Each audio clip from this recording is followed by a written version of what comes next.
if you're, whether you're broke, you're in debt, or you're starting your wealth journey, what are the most important things? What are the 3 most important things that somebody should be doing right now to start building their wealth? Because there's a lot of crazy things happening in the economy. People are worried about that. People are worried that, oh my God, inflation has made spending so much more difficult that I don't have any money to save. What are the most important things that somebody should be doing today?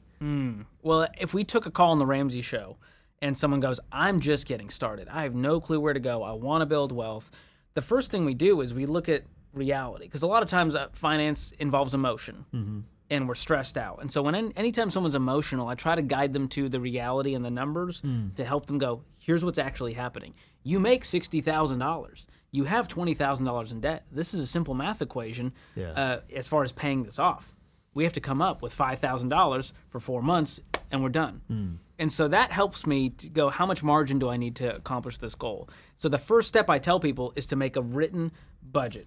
And we have an app called Every Dollar that makes this really easy. You type in your income, you type in all of your expenses, and that will show you exactly if you're going to be in the red every month or if you have money left that you can be throwing at your debt. And so the budget is the foundation that the baby step sits on. And once you're budgeting, that's when we go, we got to get away from debt. Debt is stealing from our income. It's a thief, taken from our paycheck and our margin and our options.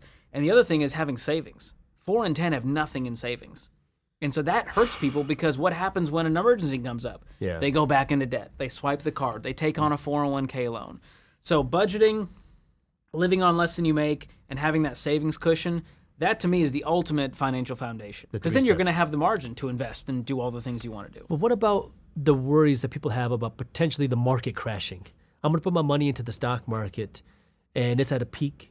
Markets are going to crash, and I'm going to lose 50% of my money in 6 months. How does somebody get over those fears?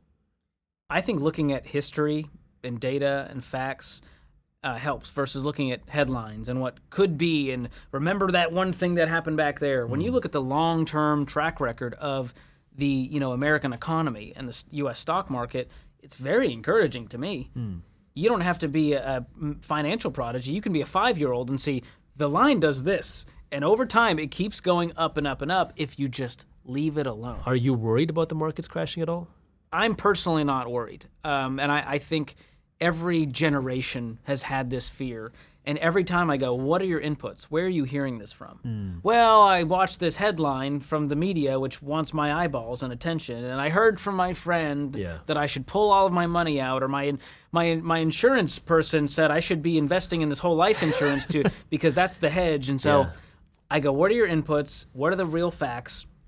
And the chances of the entire U.S. stock market going to zero, which is what we're really talking about when you say I'm going to lose all my money in the stock market, the chances of that are so abysmally low that I feel very comfortable with people investing in the stock market. And I think what you're saying is so important to your strategy for investing, because you're right. If you put your money into the stock market, for you to actually lose all your money, the stock market's got to go to zero. But I think a couple mistakes that people make, maybe you'll disagree with me or you can agree, is number one, people will invest money they shouldn't be investing, they can't afford to, or number two is they're putting their money where they don't understand. You're putting your money into individual stocks that you don't know how to analyze, you're putting your money into meme stocks, or you put your money into the next Sears that, right? You don't need the entire market to collapse, but you see your money go to zero. So that's where people get burned, is when they jump into single stocks and they try to get fancy with some of these options and margin, and I'm like, dude, just put your money into the S&P 500, the overall stock market, the biggest companies in America that we're all rooting for, that have a track record of winning,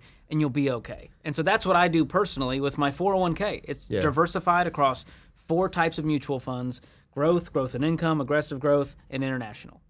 It's that simple. If you're well diversified and you have, international as a little hedge, it's hard to even look at a period of time where your investment portfolio is taking a huge dip. And even if it does, I'm 34.